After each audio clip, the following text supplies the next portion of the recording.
जीवन में किसी के चले जाने से या कुछ हो जाने से हम अक्सर उदास हो जाते हैं। यह मनुष्य का स्वभाव है, पर हमें यह नहीं भूलना चाहिए कि यह दुनिया की रीत है।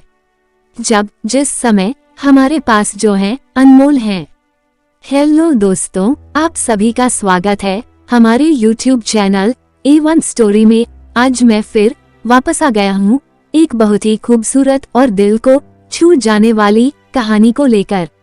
कहानी छोटी है लेकिन आपके दिल को छू जाएगी, क्योंकि इस कहानी में गहराई बहुत है। यह कहानी है रूही और एक गुड़िया की, जो एक छोटी लड़की पर लिखी हुई है। एक दिन की बात है, रूही सुबह पार्क में टहलते हुए जा रही थी, तभी उसे एक रोती हुई बच्ची मिली। रूही ने उससे रोने का कारण पूछा तो लड़की ने बताया कि वह जिस गुड़िया से खेल रही थी वो इसी पार्क में कहीं खो गई हैं। रूही ने उस बच्ची को उसकी गुड़िया ढूंढ लाने का आश्वासन दिया, जिससे वो बच्ची चुप हो गई। रूही ने गुड़िया ढूंढने के लिए समय मांगी और फिर दूसरे दिन गुड़िया लाने का वादा करके वहां से चली गई, पर गुड़िया ना तो रूही को मिली और ना ही उस बच्ची को। रूही ने गुड़िया की तरफ से एक काल्पनिक पत्र उस बच्ची को लिखी, और जब वह बच्ची पार्क में गुड़िया पाने की आश में आई तो रूही ने वो पत्र उस बच्ची को पढ़कर सुनाया।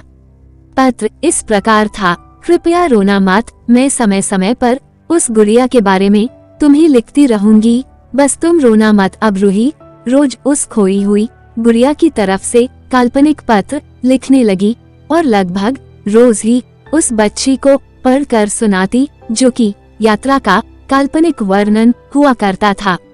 रूही के इस काल्पनिक लेकिन रोचक वर्णन ने उस बच्ची को रोने नहीं दिया।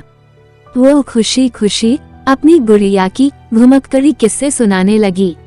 अब वह खुश रहने लगी। एक दिन जब काफी कहानियां हो गई तो रूही ने एक दूसरी गुड़िया उस बच्ची को लाकर दी। जाहिर है वो गुड़िया बदली हुई थी। उस बच्ची को अपनी खोई हुई पुरानी गुड़िया जैसे नहीं लगी, तो वह रूही की ओर देखने लगी। रूही अनजान बनते हुए गुड़िया में चिपकी एक चिट को निकाल कर पढ़ने लगी। उसमें लिखा हुआ था, यह मैं ही हूँ, तुम्हारी वाली गुड़िया जो पार्क में खो गई थी। दुनिया भर की लंबी यात्रा की वजह से मैं थोड़ी बदल गई हूँ। बच्ची को इस गुड़िया और रूही पर विश्वास हो गया। वह गुड़िया लेकर घर चली गई। वर्षों बाद जब वो बच्ची बड़ी हो गई तो एक दिन वो अपनी अलमारी में कुछ ढूंढ रही थी, तो उसका ध्यान उसी गुड़िया पर गया जो रूही ने उसे दी थी। बचपन की बातें याद करके वो हंसने लगी। उसे सब समझ आ चुका था कि रूही ने कैसे उसका मन रखा। उसे उस गुड़िया पर फिर प्यार आने लगा। वो उसे बड़े गौर से देखने लगी। तभी उसकी नजर गुड़िया की फ्रॉक की आस्तीन में छुपे एक छोटे से पत्र पे गई। उसने बड़ी व्याकुलता से वो पत्र निकाला और पढ़ने लगी।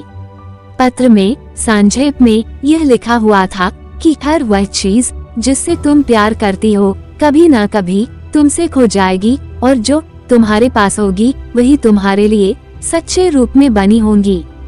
रूप भले ही भिन्न होगा पर प्यार एकदम खालिस होगा। हमें कमेंट करके बताएं कैसी लगी आपको ये कहानी। आशा करता हूँ कि यह कहानी आप लोगों को अच्छी लगी होगी। इस कहानी को सुनने के लिए धन्यवाद।